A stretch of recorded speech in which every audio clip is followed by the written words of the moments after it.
Isang mapagpalang umaga sa ating lahat. At ngayon ay papasalamat tayo sa Panginoon sa panibagong pagkakataon na mayroon tayo upang muli at muli ay makapag-aral o makapagbigay ng atensyon sa mga paksa na mahalaga sa buhay natin, lalo na sa ating mga anak ng Diyos. No? At ngayong hapon na ito, ang ating pag-uusapan ay tungkol sa bullying.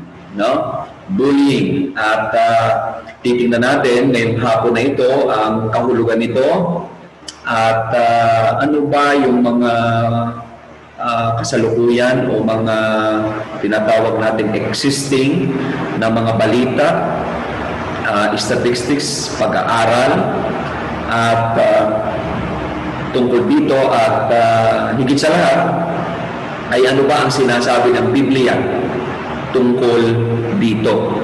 Okay? Tungkol sa bullying. Yun ang pinakamahalaga. Kung ano ang sinasabi ng Bible tungkol dito sa bullying. Okay? Handa na ba tayo? Kung handa na tayo muna manalangin. Okay? Pray muna tayo. Dakilan namin Diyos sa aming Ama. Magandang hapon po sa inyo. Kami po ay magandang araw po sa inyo, Panginoon. Kami po ay nagpapasalamat na kami po inyong binigyan muli ng pagkakataong mabuhay ngayong oras na ito, ngayong araw na ito. Tunay, Ama, na kung hindi kayong bumubuhay sa amin, ay hindi po kami mabubuhay. Salamat po aming Diyos sapagkat kayo po ang talagang Diyos na kumakalinga sa amin. At kung kami po ay tatratuhin mo sa pagiging makasalanan, wala na pong buhay. Pero dahil po ang pagtrato mo sa amin ay dahil ng inyong awat biyaya, kaya kami ay nananatili pa. Kaya po hindi po ang tanong ay kung bakit maraming namamatay. Ang pinakamagandang tanong ay bakit marami pang buhay sa kabila ng pagiging makasalanan po ng mga tao. Pagpalain niyo po kami, Panginoon, sa oras na ito. Pangunahan niyo po kami sa aming pag-aaral, huwag kayo mangusap, at ipagpatawad niyo po ang lahat ng aming pagkukulang at mga kasalanan. Pagpalain niyo po kami sa daling oras na ito. Ito ay aming dalangin sa makapangyarihang pangalan po ng Panginoong Jesus. Amen at amen. Okay. So, kaaral na tayo. At ang ating paksana ay tungkol sa bullying. Okay? O pambubulas. Yung pala ang Tagalog dyan. No, ang Tagalog pala sa bullying ay pambubulas. Okay? So, ayan.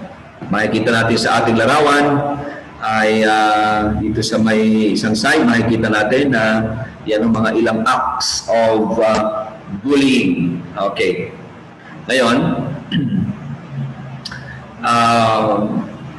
walang partikular na sinasabi ang Biblia tungkol sa mga bullying o pambubuli. Ngunit maraming biblikal na prinsipyo na mailalapat sa isyong ito. Okay, maraming prinsipyo na mailalapat sa isyong ito. Una, mahalagang maunawaan kung ano ang pambubuli.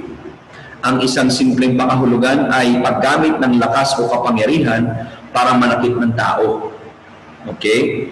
Ang mga bully ay mga taong naghahanap ng kapwa, tao na inaakala nilang mas mahina at pagbabantaan nila ng masama o aktwal na mananakit para maganap ang kanilang kagustuhan. Okay? So yun ang isang simpleng pakahulugan pagdating sa tinatawag na pambubuli. So makikita, yes, but ang pinupunto natin dito ay doon pa lang sa kahulugan, makikita natin hindi na ito kalooban ng ating Panginoon. Malinaw na hindi makadiyos ang pambubuli. Okay. Tinawag ang mga Kristiyano na ibigin ang ibang tao at tulungan ng mahihina, hindi para pagbantaan o manipulahin. Okay. So mamaya, babasahin natin yung mga talata, babasahin natin yung mga talagang direktang sinasabi ng Panginoon tungkol dito, but as an introduction, ay magandang ating makita ito. Okay? Na hindi biblical ang pambubuli. Okay? Hindi ito kalooban ng ating Panginoong Diyos.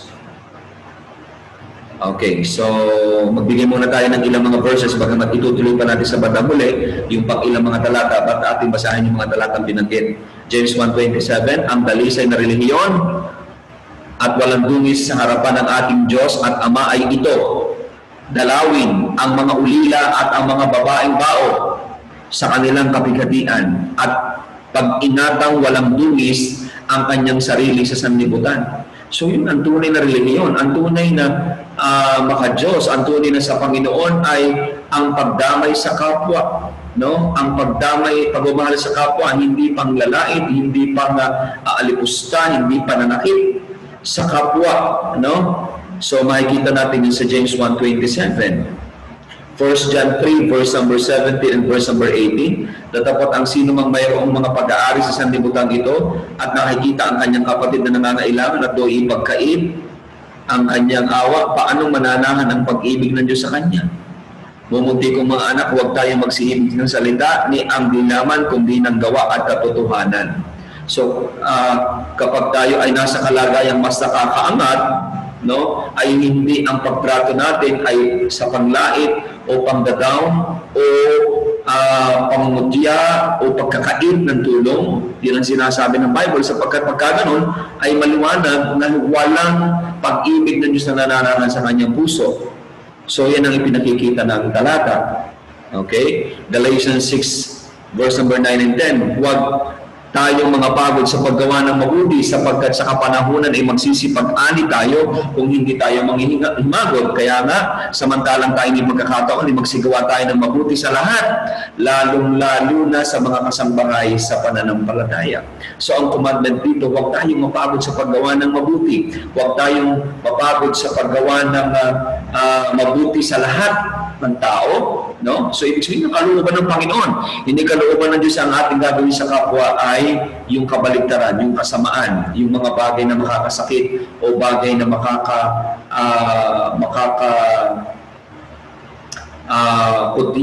makakapanliit ng kanilang pagkatao. Sapagkat ang lahat ng taong nilikha ay sa wangis ng Panginoon, ay inuutosan tayong gumalang at pagmahal sa kapwa. Okay? Bagamat alam natin tayo pa rin ay nasa kalagayang mga kasalanan. Ngayon ay tingnan natin ang pahulugan ng pambubuli o pambubulas. Okay. Palalimin natin ang ating unawa tungkol sa pambubuli o pambubulas. So ang aking topic ay nakatuon lamang halos sa kahulugan. No? Nakatuon sa mga ilang facts, statistics. Parang ito yung introduction lamang sa discussion natin kasi sa mga susunod na mga pag-aaral ay yung mga causes, effects, at iba't iba pang may kaugnayan sa bullying. Pero ngayon, ang ating pakabigyan ng pansin ay parang sa kahulugan lamang, sa ilang mga bagay lamang, parang overview ng tungkol sa pambubuli or sa bullying. Okay? Ang pambubulas o bullying ay maaaring physical, okay, social, mental, at emosyonal, at hindi maganda ang naidudulot nito sa mga biktima dahil maaaring makahon sila ng anxiety, trauma, depresyon na maaaring ikahina nila at ikamatay. So, ito ang ipinakikita. Maaaring ang pambubuli ay through physical, social, mental, emotional. Hindi maganda ang naidudulot nito sa biktima sapagkat ang nabibiktima nito ay nakakaroon o nakukulong. Saan? Sa anxiety. Okay? Talagang kabalisahan, trauma, depresyon na maaaring ikahina nila at ikamatay nila. Pwede rin ikabaliw nila. So, hindi maganda. Hindi parang ang dating talagang pagpatay sa kapwa. Kaya pag inyong tinignan yung bullying, talagang para siyang kasama na ng pagpatay sa kapwa-tao. Parang gano'n na rin ang idea. Okay? Kasama sa bullying ang misogyny, mga diskriminasyon, okay? Pamumutya, pagpapakalat ng mga chismis o fake news tungkol sa tao, cyberbullying, pang-troll sa internet, pang-babash, pang-blackmail, pagpaprank, kasama din pala yung pagpaprank, paggamit ng mga argumento ad hominem, panghihiya sa publiko, panghahara sa publiko, no? Pagka-catcall sa mga kababaihan, pagnanakaw ng identity para siraan ang tao, at lahat ng uri ng pag-atake sa sinuman sa pamamagitan ng masasakit o pisikal masasakit na salita o pisikal na pananakit. So yan, balikan natin yung ad hominem. Ano ibig sabihin ng ad hominem? Ibig sabihin ay paggamit ng mga argumento na direktang umaatake, hindi doon sa posisyon o argumento ng kinakausap, kundi pag-atake mismo doon sa person, hindi doon sa kanyang posisyon. So kung nag-aaway kayo at meron kayong pinagtatalunan, hindi ang tinitira yung pinagtatalunan, kundi yung persona. So ad hominem, yun namang catcall, ibig sabihin yung pagsipol, pagtawag na kung ano, pambabastos sa kababaihan. Okay, so yun ang binabanggit dito sa ating kahulugan. Ang bullying ay maaaring paggamit ng lakas at pwersa o isang uri ng pananakot na sa English ay tinatawag na nating intimidation. Okay, talagang you want to control, you want to put fear, talagang gusto mo siyang lagyan ng takot, gusto mo siyang mapasunod, no? So sa iyong magustuhan, so talagang you are controlling a person in that way. Ito ay ang pagbibigay babala o mga threat na maaaring ikatroma ng biktima. So kapag ikaw ay nagbibigay na ng mga banta, okay, na ikatotroma ng taong sinasabihan mo, that is part of bullying. Okay. Ang pambubulas o bullying ay isang uri ng pang-aabusong emosyonal at panunupil o pang-aapi. Ito daw isang uri ng pang-aabusong emosyonal, panunupil at pang-aapi. Ito rin ay ugaling mapanalakay at agresyon na kakikitaan ng dahas, pamimilit o pamumwersa. Okay. So yun ang sinasabing bullying. No? So kapag ikaw ay gumagamit ng dahas, pamimilit, pamumwersa, no, gusto mong pauubin yung tao sa iyo, gusto mong pasunurin yung tao sa iyo, no, at talagang may idea ng pag-atake, aggressive ka, so that is bullying. At tingnan natin yung mga uri ng pambubuli or pambubulas. Number 1, pasalitang pambubulas. O yung tinatawag na verbal bullying, paggamit ng mga sinasambit na salita. Ibig sabihin, binubuli mo yung isang tao sa pamamagitan ng iyong salita. Pangangantsaw. Alam niyo na ang pangangantsaw. Talagang sabihin na natin talagang ano bang ibig sabihin na nangangantsaw? Talaga yan, talo naman yung mga yan, wala namang magagawa yung mga yan, wala yan, naman siya. So, pangangantsaw, pamumutya, panmukso, panlalait, paninigaw, pagmumura, kasi siyempre kasamang bad words siya talaga, pang-iinsulto, pang-aasar, pagpapahiya sa harap ng maraming tao. So, yun pala. So, pwedeng sa pamamagitan ng bibig mo, pwede kang makasakit, sabi ng Bible. Pero hindi talata nun, sa pamamagitan ng dila, makakasakit ka ng kapwa. So, hindi maganda ito. Hindi ito kalooban ng ating Panginoon, yung pangangantsaw. Pangungutya, ikaw na may maitim. No? Yung hindi mo dinidescribe yung tao, nilalait mo, kinukutya mo, ikipanta. No? So, pero kung nagdi-describe lang ng ibig sabihin ng isang tao, pero hindi naman ang idea ay naglalagay ng masamang impression, magkaiba yun. Pero kung talaga ng espiritu ay talagang nilalait mo yan, minamaliit mo yan, okay? No? Sinisigawan mong maigi, lagi na lang ganun. Ang iyong pagtrato sa taong yun, pagmumura, no? So, iniinsulto mo, mahina ka naman, wala kang utak, no? Kahina-hina mo na simpleng-simpleng bagay na hindi mo maintindihan, no? Pang-aasar, so, at pinapahiya sa harap ng maraming tao. So, yun ang number 1. Pasalitang pambubulas o paggamit ng mga sinasambit na salita. Okay? So, you could bully a person by using your mouth. Kaya mag-iingat tayo kahit sa Bible, pinag-iingat tayo sa paggamit ng ating mga dila. Sosyal na pambubulas o o yung tinatawag na social bullying, paninira ng reputasyon ng tao. So ang idea naman, yung imahe ng tao, yung relasyon ng tao sa iba ang maaapektuhan. Number one, sa ilalim nito, hindi pagtanggap sa isang tao upang iwan sa kanya sa maraming pagkakataon. So hindi mo siya tanggap, ayaw mo siyang isama, huwag natin niyang isama, huwag natin niyang ibilang, no, hindi yan dapat dito. So isinasantabi niyo, ayaw mo siya na makasama ng mo at ng iba. So yan ay kasama sa idea ng bullying. Ang tawag niya na social bullying, social na pambubulas. Okay, panghikayat sa iba na huwag makipagkaibigan sa isang tao. So kapag hinihikayat mo yung iba na huwag makipagkaibigan doon sa taong yun, sinisiraan mo pa, no? Ba hindi lang pala chismis ang idea, no? Yung palang chismis ay idea din ng pambubuli, no? Yun nga, pagkakalat ng chismis.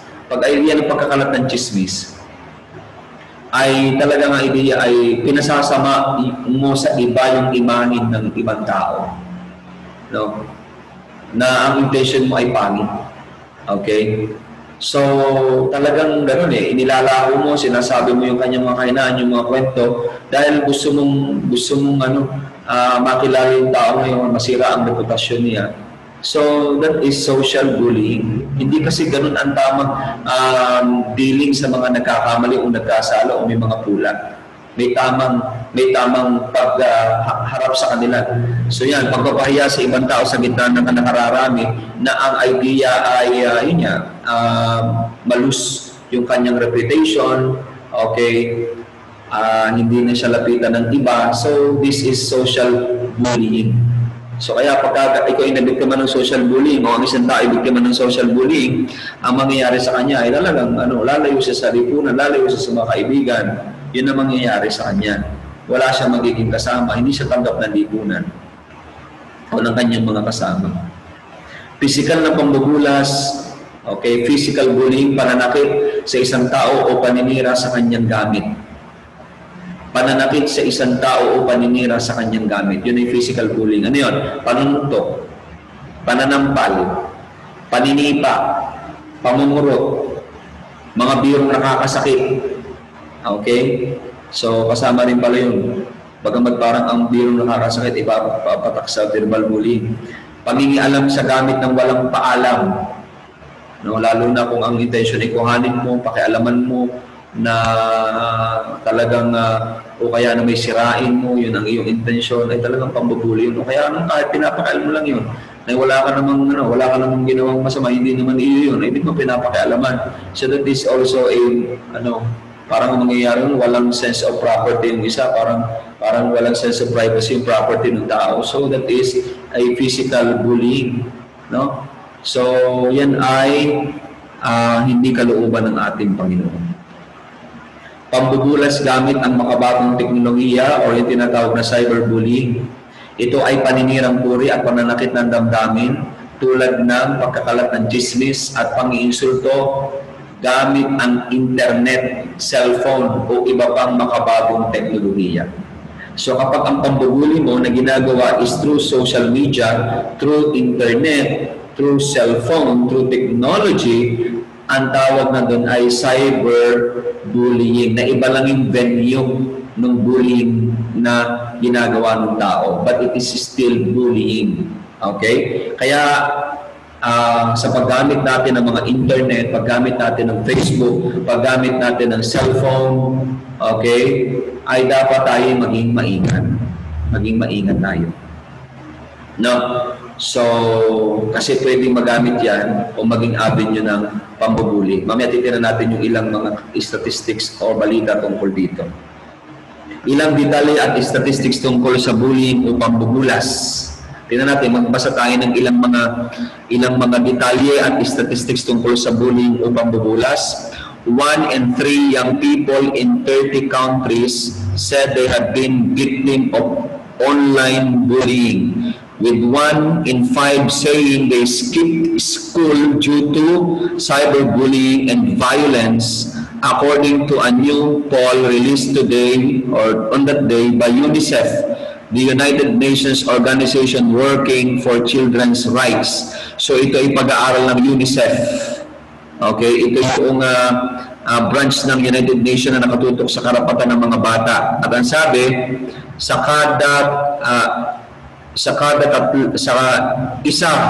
kada tatlong young people sa 30 bansa ay nagsabing sila biktima ng online bullying, no?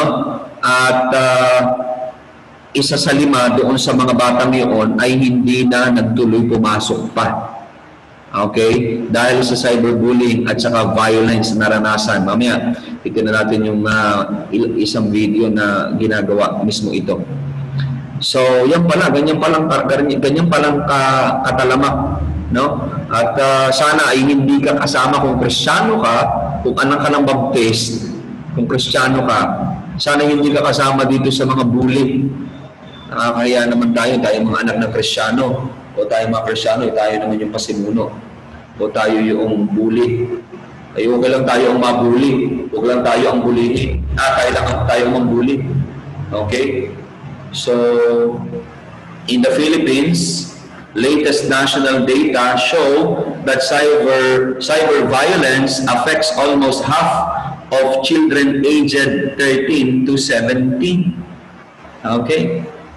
So yun, the relevance of cyber violence for males, 44%, is almost the same for females, 43%. So ano yung pinakikita dito? Yung cyber violence ay almost half of children, kalahati ng mga bata na edad 13 to 17 ay affected nitong bullying na ito. So, grabe ang statistics na ito kasi gaano karaming bata o kabataan ang nasa 13 to 17. Okay? Gaano karaming bata ang nasa 13 to 17 at yung kalahati nun sa Pilipinas ay affected nitong cyber violence or bullying. 1/3 of cyber violence experienced by Filipino children are in the form of verbal abuse over the internet or cell phone.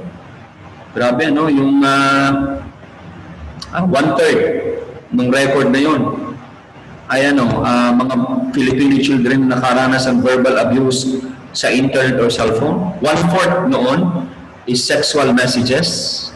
Okay? May mga ipinadalang mga sexual messages doon sa mga kabataan na nasa ganung bracket. More females receive messages of sexual nature or content than males. So yung mga babae, kalimitan ni biktima. Kaya ingat tayo. No, lalo na itong mga babae natin, mga anak natin babae na mayroong mga social media account. Ingat tayo.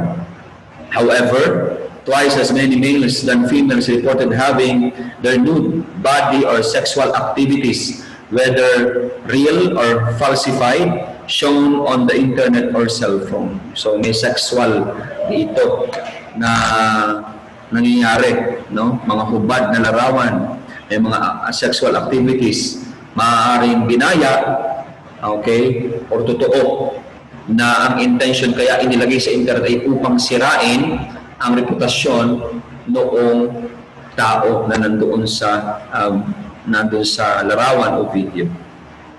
Okay, siya mag-ingat tayo. No, baka yung ating mga larawan, yung ating mga video ma-edit, no, magamit yung ating mga mukha. No, kaya mag-ingat din pala tayo din sa ating mga i-upload sa Facebook, Pwede rin pala tayong madali dito sa bahagi na ito. Okay? In the UNICEF report poll conducted in June 2019, almost 3/4 of young people from 30 countries said that social networks including Facebook, Instagram, Snapchat, and Twitter. Ito yung 4, Facebook, Instagram, Snapchat, Twitter, are the most common platforms for online bullying. Being connected online means that school no longer ends once a student leaves a class, and neither does bullying. So dahil nga siyempre yung mga including mga nandito yung mga students yung nasa bracket ng edad na ito. So kahit matapos ang klase, ibig sabihin hindi natatapos talaga dun yung yung tungkulin ng paaralan. Hindi pwedeng sabihin na talagang safe ang bata, no? Kapag wala na sa paaralan, dahil papatuloy ang bullying, hanggang tuloy ang connection sa Facebook, Instagram, Snapchat, Twitter. So ito pala yung apat kung saan dyan talamak. Kaya kung kayo mag-i-involve dito sa Facebook, Instagram, Snapchat, Twitter na ito na binabanggit, ay tayo mga magulang una higit sa lahat, ay gabayan po natin ang ating mga anak kung ano yung activities sila doon. No? Kasi kapag nabiktima ang anak natin sa bullying at hindi sinasabi, tapos nasira ang moral, bumaba ang pagkatao, baka yung magpakamatay o magkaroon ng malalim na problema sa isip, o kumaka naman yung ating anak ang bully. No? Yun naman ang masakit doon. Pag ang anak natin ang bully naman sa iba through this Facebook, Instagram, Snapchat at saka Snapchat at Twitter. So ang pinaka-importanting lesson dito ay bantayan po natin ang ating mga anak sa paggamit po nito, sapagkat ito yung ginagamit sa online bullying. Manila, Philippines. The government must strictly enforce the anti-bully law after the Global Education Survey Program for International Student Assessment or PISA in 2018, which ranked the Philippines the lowest in reading and second to the lowest in science and math among 79 countries, also showed that Filipino students are the most exposed to bullying. Senator Erwin Gatchalian said yesterday. On that time na yan ay nabalita. So may naglabas ng survey tungkol sa atin sa ating rank sa reading, sa science. Pero kasama nun ay yung result ng kanilang pag-aaral na nagsasabi na yung Filipino students are the most exposed to bullying. Yun ang nakita nila sa pag-aaral. Isipin talagang talamak sa Pilipinas.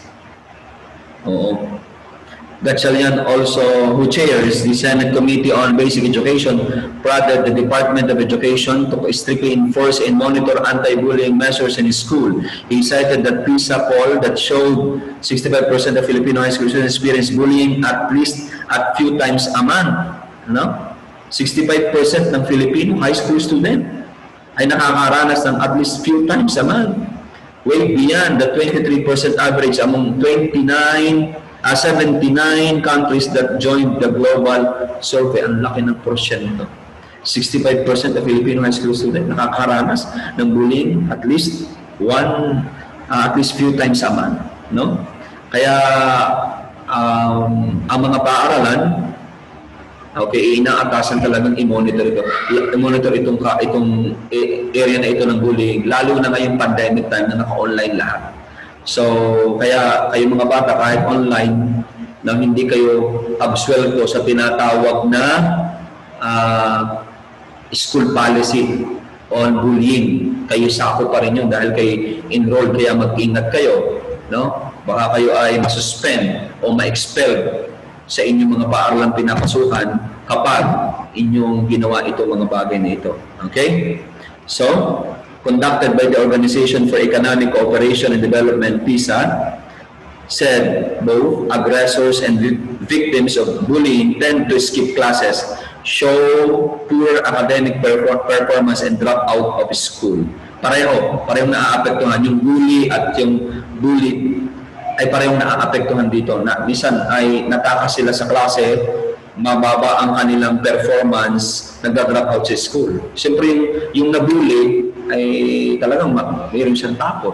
Ayaw niya nang magbukas ng Facebook, ayaw niya nang umattend, ayaw niya nang umattend ng online class, ayaw niya nang makipag-socialize, no? At yun namang nakasakit na talagang grabe yung naging epekto, natatakot din sila. So parehong mayroong tinatawag na epekto sa dalawang bahagi. At ito kung sa usapan ng paaralan, natakas sa klase or na-skip sa klase, no, nagiging poor ang academic performance at nagda-drop out sa school. So bagamat sa susunod ng mga pag-aaral, may mga mas malalalim pang discussion tungkol sa effect of bullying.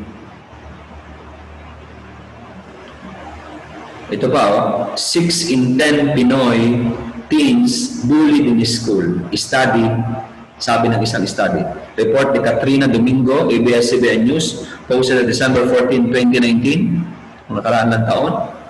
Okay, sabi nung pag-aaral, 6 in 10 Filipino students are being bullied regularly. A recent study showed, noting that the prevalence of bullying in Philippine schools is nearly 3 times higher compared to developed countries. Mas mataas tayo ng 3 beses, 3 times higher.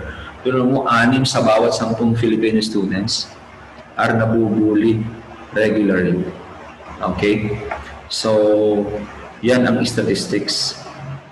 Some 65% of 7,233 15-year-old Filipino students reported being bullied at least few times a month, according to the Program for International Student Assessment or PISA. Nabanggit na natin ito kanina. Now, 65% of 7,233 15-year-old Filipino students. The figure is higher compared to the 23% average of students who reported experiencing bullying in 36 developed nations, including the United States, Japan, China, and European countries. Grabe ang Pilipinas. No? Hindi pala mapatatalo pagdating sa bilang ng bullying. Okay? The study also found that some 26% of students in the Philippines felt lonely at school. No? Siguro dahil na nabubuli sila, malungkot sa paaralan. Hindi nagiging masaya ang kanilang buhay sa paaralan. In most countries and economies, students were most likely to report positive feelings when they reported a stronger sense of belonging at the school and greater student cooperation. So, kapag maganda yung relasyon sa loob ng paaralan, okay, ay nagkakaroon tayo ng tinatawag na positive feelings. So, talagang may effect. So, diyan naman totoo yun. So, pag maganda ang relationship sa loob, edi maganda ang pakiramdam, mai-enjoy. So, kaya nga pagka ang nangyari yung kabaliktaran, talagang masisira yung buhay pag-aaral ng bata sa paaralan. Students were more likely to express sadness when they were bullied more frequently. So, ang kalimitang nararamdaman nila ay kalungkutan ng mga batang nabubuli. Kaya kung ikaw ay bully, nagdadaka ng kalungkutan sa buhay ng isang tao. Okay? Bagamat kailangan din natin i-discuss yung idea ng paano naman mag-cope up yung nabully. No, kung ikaw ay isang bullied person, paano ka lang mag-cope up? Dapat makita din natin yung bagay na yun para hindi naman tayo manlumong masyado. Okay? Pero hindi ang ating focus ngayon. Ang ating bibigyan ng pansin ay yung idea ng bubuli mismo. Talagang hindi kalooban ng Panginoon yan. Around 130 million or 1 in 3 children worldwide experience some form of bullying. Okay? The United Nations stated in its latest report on how children can be better protected. Grabe yung bilang, 1 in 3. The report said this form of violence has long-lasting and direct consequence on their health, school performance, and overall well-being. Kaya mahalagang bigyan ng pansin sapagkat ang epekto daw nito ay sa health, sa performance sa paaralan, at sa kanyang pagkatao. Yan ang bullying. Grabe, ano? At 1 in 3 children ang nakakaranas ito. Some of the initial findings of the Secretary General on Violence Against Children report denote that physical appearance such as being overweight or having non-conforming gender expression is the main driver for bullying. So natuklasan dito sa pag-aaral yung overweight, siguro yung mga obese o yung mga matataba, malulusog. So yung kalimitan na napapag-ukulan ng panlalait, no? At yung non-conforming gender expressions. So liwanagin natin ito. Kung meron man tayong kakilalang bakla o tomboy ng mga bata, kaklase, hindi yun parang sila ibuli, ulaitin, no? O tuksuhin. No? Iba naman yung idea ng sa atin tayong mga Kristiyano, meron tayong alam sa Bible, kasalanan yun.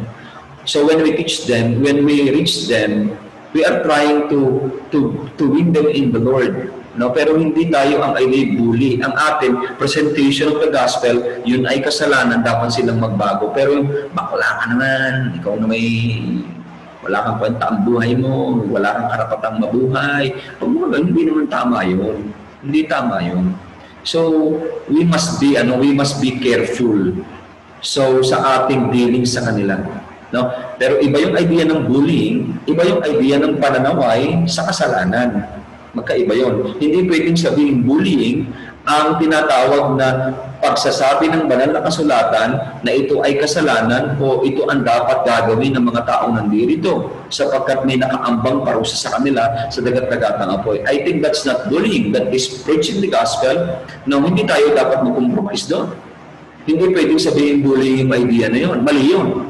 Ang bullying ay kapag talagang ang idea ay talagang pangsisira ng persona o talagang panglalait ng moral niya. No? So, kailangan makita natin yung line between that point na we are trying to correct them in a sense that we are believing the Bible at yung idea ng bullying, dapat makita natin yung distinction sa dalawang bagay niyo. Okay? So, sana matutunan natin yun. Ilang balita tungkol sa bullying. Tingnan natin yung ilang balita tungkol sa bullying.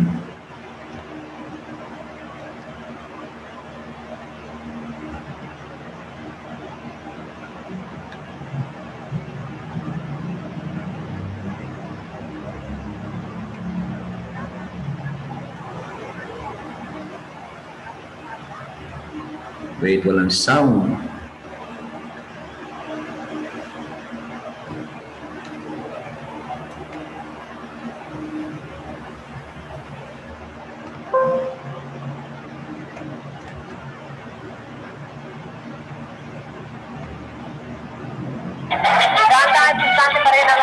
Ng pangbubuli ng kanilang mga kaklase sa paaralan. Kaya ang ilang celebrity gaya ng PBA player na si Chris Q, nakiisa na sa kampanya kontra bullying. Narito po ang report ni JP Soriano.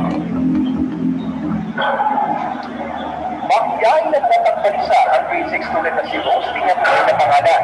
Consistent honor student si Rose sa isang public school sa Quezon City. Pero biktima siya ng bullying. Tuwad siya po. Ang alin? Tawag po niya sa akin. Bakit daw? Kasi po mataba daw. Pag kumakain ka, minsan yung pagkain kunin nila, parang binalabi nila. Naglakas loob na si Rose na magsumbong sa guidance office ng kanilang paaralan. May mga bata talagang natatakot sila magsabi sa magulang, natatakot magsabi sa teacher. So sila sarili nila, yun ang mahirap kasi minsan hindi nakakayanan ng bata, hindi niya alam kung anong gagawin. Si Jeneline Magsaysay, ina ng napatay na aktor si Ranzel, sumulog naman sa action center ng DepEd. Dalawa kasi sa kanyang anak na itutulong sa pag-aaral matapos makaranas ng bullying sa social network. They have to be absent. And of course, we know naman kasi diba yung nangyari sa internet that they were called murderers. So the trauma na naibigay dun sa mga bata when they were not able to go to school kasi yung trauma. Bagaman 2 taon na nakakalipas, aminado si Jeneline, posibleng mabuli-muli ang kanyang mga anak dahil sa nangyari. Ayon sa DepEd, matatawag na bullying ang ginagawa ng isang estudyante kung paulit-ulit ang pangungutya, pananakit ng pisikal o pag-ibigyo ng masasakit at papanirang salita. Base sa DepEd ruling, kapag nalaman ng guro na may estudyanteng binubuli, dapat agad i-report sa principal. Dapat din daw agad ipatawag ang mga magulang ng biktima at ang sinasabing ng bully para kausapin. Kapag ilang beses daw inulit ang pagbubuli, maaaring masuspinde ang estudyante. Pero kapag nagresulta na sa grabing pananakit, maaaring mapatalsik sa eskwelahan ang bully. Kailangan dito talaga malaman yung problema at magkaroon ng interventions para sa bata at sa pamilya. Maaaring magsimula sa counseling sa bata at perhaps counseling din sa pamilya. Maging si Jose Alberto Muyon, nabuli pala noong nasa elementarya siya. Nasa Jose, palipat-lipat kami dahil sa trabaho ng aking tatay at every 2 years ako'y napupuli. Hindi kayo nag-iisa. Maraming mga bata na dahil vulnerable nga sila nagiging targets. Pero hindi po kayo ang may kasalanan. Nakikiisa naman sa kampanya kontra bullying ang ilang celebrities gaya ng PBA player at kapuso host si Chris Q. So, ayon sa DepEd, importante ang patabay at pagtulong ng mga magulang sa kanilang mga anak na maaaring nabiktima ng bullying o di kaya ng bubuli. Importante rin daw para sa mga magulang at mga nakatatanda na magsilbing magandang halimbawa para sa kabataan para ang mga ganitong insidente hindi na maulit kailanman. JP Soriano, GMA News. Okay, so panoodin natin patuloy itong ilang mga balita tungkol sa bullying.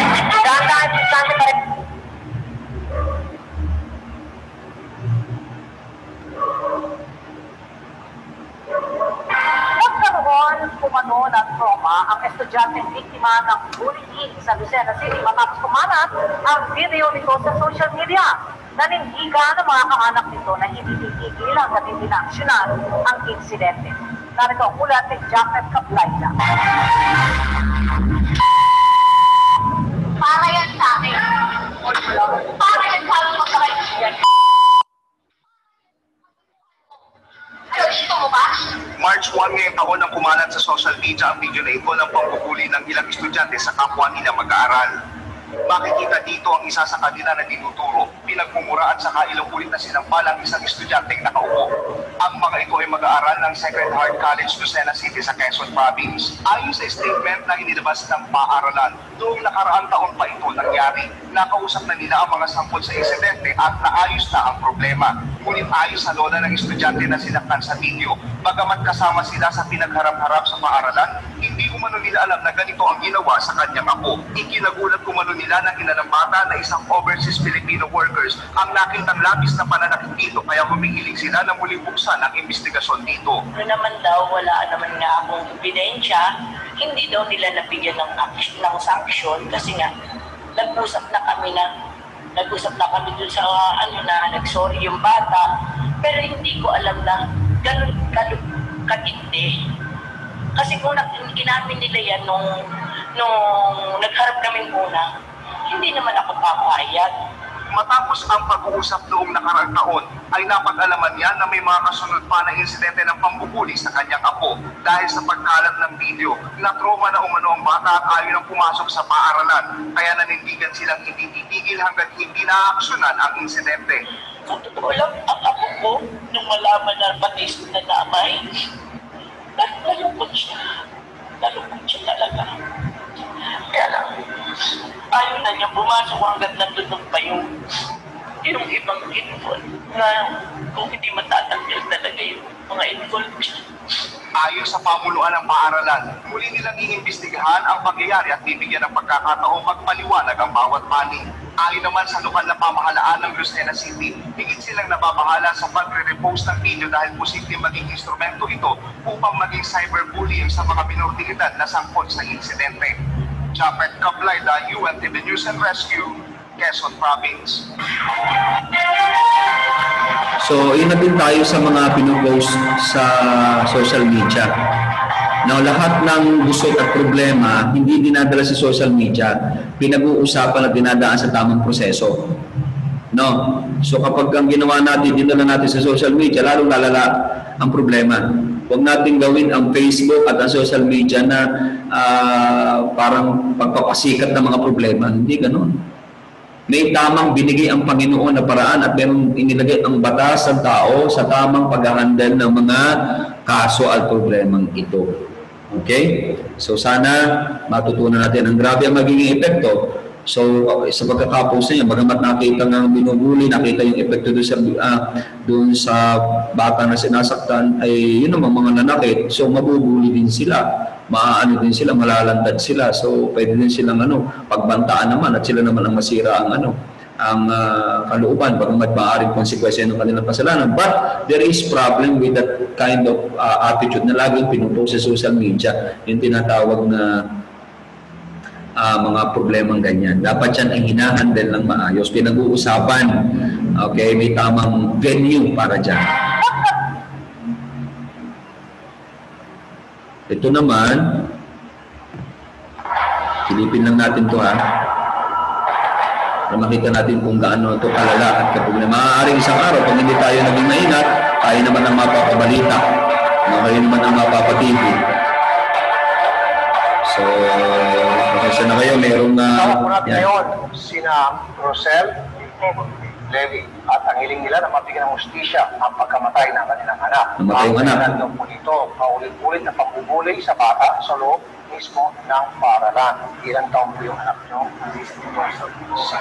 Saan po nag-aaral? Nasa Municipal High School. Kailan po nag-umpisa yung pambubuli? Nalaman na lang po namin nung namatay na siya. Nung pumunta kami sa school. Paano siya namatay? Nag-bibig. Sino-sino na po itong mga nabubuli sa kanya? Classmate po. Mga classmate po. So, ano nangyari doon sa binuli? Nagpakamatay. Kaya makikita natin yung bullying, it is a part of murder. Okay? Pagpatay. Kaya hindi maganda yan. So, mahaba yung balita, kaya puputulin na natin. Pinakita lang natin, meron talagang namatay na bata dahil ng pambubuli ng iba. Kaya kung ikay bully, hindi killer ka, murderer ka. Okay. Isang bilang na batang babae po na nagpang patay sa loob ng kanyang silid sa kanilang bahay sa New York. Initil daw na taragita ang sariling buhay dahil umano sa pagpupuli sa kanya sa internet. Saksi, si Dara Roque. Sino nga bang mag-aakalang sa murang edad may isip ng isang 12 taong gulang na kitilin ang sariling buhay? Ang may tubong Pilipinong si Gabriel Molina natagpo ang patay sa kanyang kwarto sa Queens, New York. Sa iniwan niyang liham, idinatayan ni Gabby ang naranasan niyang pambubuli online.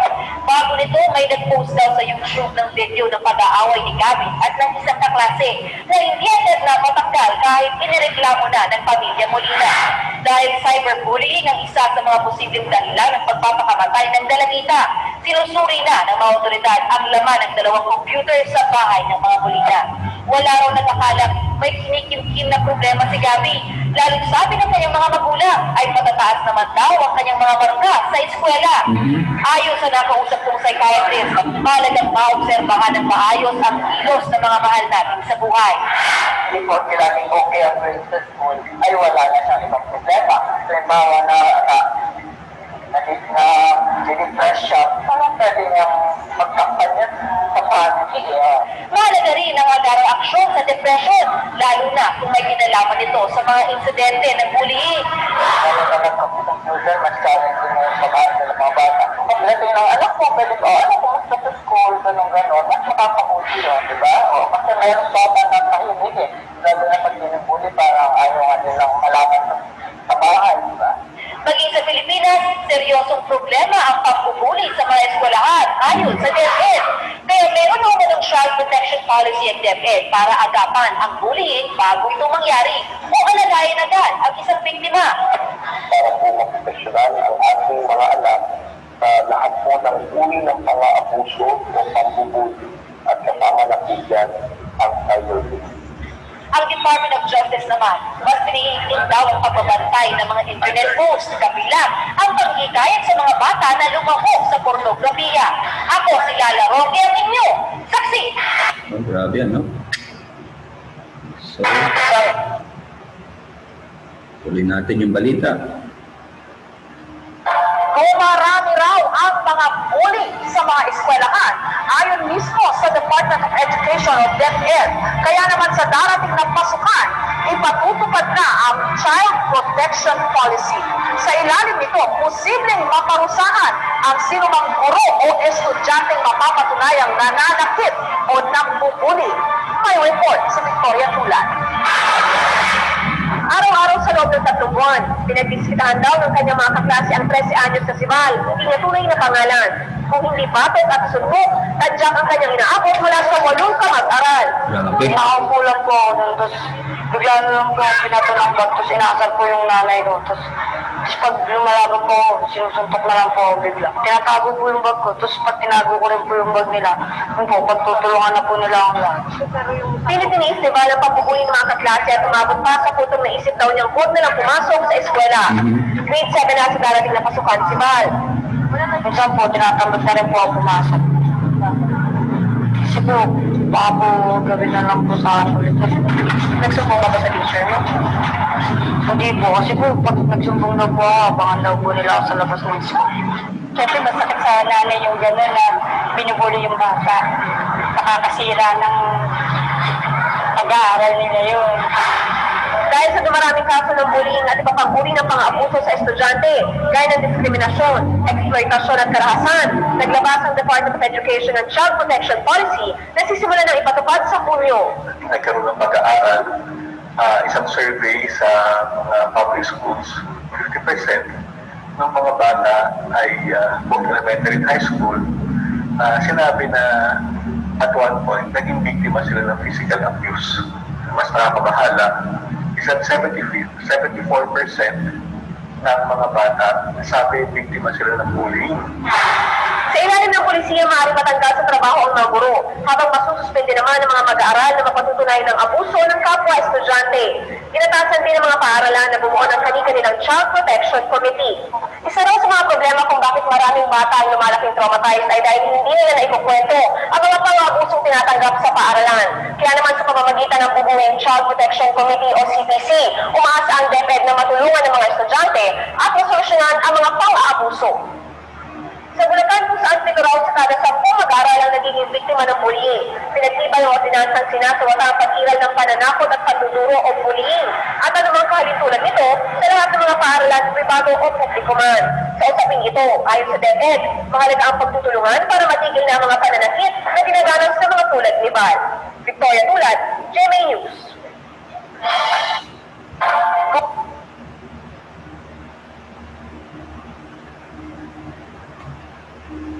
Idol, nasa studio po natin si Sally Giliena at si alias Boy. Siya ng tulong tungkol sa pagkakasangkot ng kanyang anak na minor de edad sa pagsaksak po na nangyari kahapon. Okay.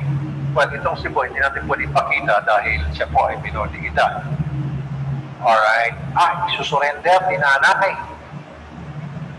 Okay, sinari lang direct ang pakita natin itong bata dahil underage siya.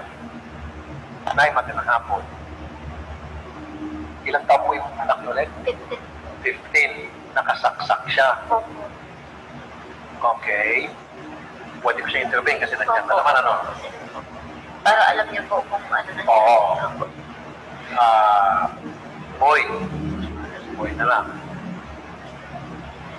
Bakit mo nasaksak yung sinaksak mo? Kasi po sumusunod po sa akin yung pag-uwi ko na po, tapos sumunod po sa akin. Nakaway ko na po yung nakaraan, na yung Friday po, inabangan, napaglipan po ng 5 kalalakihan. Okay. Tapos nung uwihan po, nakita ko po sila, mukhang marami po sila, kaya po, self-defense po yung mayabang po ako kutsilyo, nasabag pa po yun. Tapos yung sumusunod po sila, saka ako po nilabas, baka po kasi mapaway po ako kasi po ako maunahan. Okay, inunahan mo na. Tapos, Ilang taon ba yung nasaksak mo? 16 daw po. Mas matanda sa'yo? Opo. Okay, patay. Buhay po. Okay, good. So, ibig sabihin, Nakatayo naman daw. nasaan na po yung nasaksak? Nasa hospital pa daw po ata. Pero malayos pa. Idol, So ang istorya nun ay nakasaksak siya dahil siya ay binubuli. So nag-self-defense. Nagawa niyang labanan. Kaya lang ang problema nung malabanan niya ay nasaksak niya. So yun naman ang isa pang pwedeng epekto sa ating mga binubuli pag nagkaroon sila ng tinding galit at lakas ng loob at nakaganti, matindi ang kanilang pwedeng gawin doon sa mga nambuli. Okay? So, biblical na pananaw patungkol sa bullying. Although we do not find the word bullying in the Bible, we do find the word brutish, a synonym of the brutal thuggery associated with thieves, assassins, and savage beasts. The Hebrew and Greek words translated brute or brutish means stupid, foolish, and irrational as cattle. We can derive from this that those who bully are acting as cattle or other beasts incapable of rational thought. It is unfortunately not uncommon to see this type of abhorrent behavior in fallen man, even in the church, in both males and females throughout all life stages. So, kapag tinignan mo yung character ng mga bully, at pinignan mo sa Bible yung possible na kaparehong salita, ang makikita mo brutish or brute, stupid, foolish, irrational, no? Wala sa katinuan, acting, because yung mga bully daw, acting as cattle or other beasts incapable of rational thought. Yung kilos nila wala sa tamang pag-iisip. So, ganoon pala pag bully ka, brutish ka sa Bible. Okay, beast ka sa Bible. Parang ang hayop. Parang ang hayop. Yun pala yun. Okay? So, anong sabi ng ating Bible? Tingnan natin yung mga prinsipyo. Dito tayo magwawakas. Ang nagsasabing siya nasa liwanag at napupuot sa kanyang kapatid ay nasa kadiliman pa hanggang ngayon. So, alam natin ang kabaligtaran ng love ay puot. Ang love, mabuti ang intensyon ang gagawin niya sa kapwa. Ang puot, kabaligtaran. So, kapag ikaw, yung daw mga nagsasabing sila nasa liwanag at napupuot, ng bubuli, ay nasa kadiliman pa hanggang ngayon. Wala ka sa Panginoon. 1 John 3:15, ang sino mang napupuot sa kanyang kapatid ay mamamatay tao. So, ganun talaga. Kasi ang intention ng bullying, talagang siya ay i-control hanggang sa talagang wala na siya sa kanyang sarili. No? Talagang to the point, manghina ng loob, ma-depressed na, to the point na exclude na sa lipunan, huwag nang pumasok, talagang parang pinapatay. So, sino mang napupuot sa kanyang kapatid ay mamamatay tao. At nalalaman ninyo, sino mamamatay tao ay hindi pinananahanan ng buhay na walang hanggan. So, mark ng kawalan ng buhay na walang hanggan, possible, one of the sin na lumalabas sa taong ganyan ay yung bullying. Anumang salitang mahalay, huwag lumabas sa inyong bibig. No? Kundi ang mabubuting ikatitibay ayon sa pangangailangan upang makinabang ng biyaya ang mga nagsisipakinig. So yung salita daw ay ginagamit sa ikatitibay, hindi sa ikasisira, hindi sa ikawawasak, hindi sa ikapapahamak ng kapwa. So kasi nitiyatag na verbal bullying. So yung kalooban ng Panginoon na ang ating bibig ay ginagamit sa kabutihan. Okay? Psalms 34:14-16, lumayo ka sa kasamaan, gumawa ka ng mabuti, hanapin mo ang kapayapaan, habulin mo peace ang hanapin mo. Huwag away, huwag gulo. Ang mga mata ng Panginoon ay nakatitig sa matuwid at ang kanilang pakinig ay nakabukas sa kanilang daing. Ang mukha ng Panginoon ay laban sa kanilang nagsisigawan ng kasamaan upang iwalay ang alaala sa kanila sa lupa. So, napakaliwanag ng banal na kasulatan. Okay? Ang ating dapat ipinamumuhay ay kapayapaan, hindi kasamaan, kabutihan, no, hindi kasamaan. Okay? So napakaliwanag na sinasabi ng banal na kasulatan. At ito yung greatest commandment. Ibigin mo ang Panginoon mo Diyos sa buong puso mo, ng buong kaluluwa mo, ng buong pag-iisip mo at ng buong lakas mo. Ang pangalawa ay ito, ibigin mo ang iyong kapwa gaya ng iyong sarili, walang ibang utos sa hihigit sa mga ito. Ibigin mo daw ang iyong kapwa gaya ng iyong sarili. No, binubuli mo pa ang sarili mo? Hindi. Kasi mahal mo yan. So, kung mahal mo ang kapwa, hindi mo gagawin yun. So, pag sinabi mo mahal mo ang kapwa mo, ikabutihan ang iyong iniisip para sa kanya. Hindi sa ikapapahamak, hindi sa ikasisira. Ito, fundamental principle, Luke 6:31. Kung ano ang ibig ninyong gawin, kung ano ang ibig ninyong sa inyo gawin ng mga tao, gayon ang gawin ninyo sa kanila. Kung anong gusto mong gawin sa iyo, gawin mo sa iba. No? So, maliwanag. Ayaw mo na ikaw mabubuli. Ayaw mo na ikaw ay lalamangan. Ayaw mo ikilalaitin. Ayaw mo ikikukutsain. Ayaw mo ikipagkichismisan. So, yung ayaw mo, sabi dito, yung ayaw mo, huwag mong gagawin. At yung kung ano gusto mong gawin sa'yo, yun ang gawin mo sa kapwa mo. Ganun yun. So, yun ang fundamental principle. Kaya makikita natin, pag tingnan natin ang Bible, talagang unbiblical ang bullying. Hindi kalooban ng ating Panginoon. Kaya kung ikikristyano, anak ng Kristyano, at ito'y nakikita mong ginagawa mo, ito ay dapat mong igigil at pagsisihan. Okay? So, itong ating pag-aaral na ito ay lalo pang dadagdagan sa mga susunod nating pag-aaral. At sana sa pagkakataong ito ay nabigyan tayo ng aral, nabigyan tayo ng information. Okay? Hindi maganda ang dulot ng bullying, hindi ito kalooban ng ating Panginoon, no? At ang ating sanang lumakip sa atin ay ang sinasabi ng Panginoon kung paano dapat tayo mabuhay patungkol sa kapwa. Pag-ibig, hindi puot, no? Pag-ibig, hindi pambubuli. Okay? So, dyan muna tayo at sana tayo pinagpala ng Panginoon. Tayo ay magwakas sa ating panalangin. Panginoon namin Diyos, salamat po ng napakarami. Purihin po kayo. Tunay na kailangan po namin ito. Dahil ang pambubuli ay nangyayari kahit sa ang mga lugar, kahit sa loob ng tahanan, kahit sa iglesia. At mahalaga po mayroong ganitong pag-aaral upang maituwid kami, upang maitama kami. Kaya Panginoon, kung meron pong nakikinig dito na guilty ng pambubuli, Panginoon, tulungan mo siyang magsisi. Sawayin mo siya, Panginoon. Lalo na kung siya'y Kristiyano, kung anak ng Kristiyano. Panginoon, sana po siya inyong tulungan. Sana po siya inyong sawayin. At siya po, Panginoong Diyos, ay matuto na ipamuhay ang sinasabi po ninyo patungkol sa tamang pakikipag-relate sa kapwa. Kung ito man ay mahina, kung ito man ay mayroong tinatawag na kakulangan, ay hindi po ang aming dapat naging attitude ay panlalait o pangdadown sa kanila, kundi pagmamahal, awa, pagtulong sa kanila, Panginoon. Salamat po ng napakarami, napakahusay at napakaganda po ng Biblia, kung ito po ang aming susundin. Ito po yung aming dalangin sa makapangyarihang pangalan po ng Panginoong Jesus. Amen at Amen. Okay.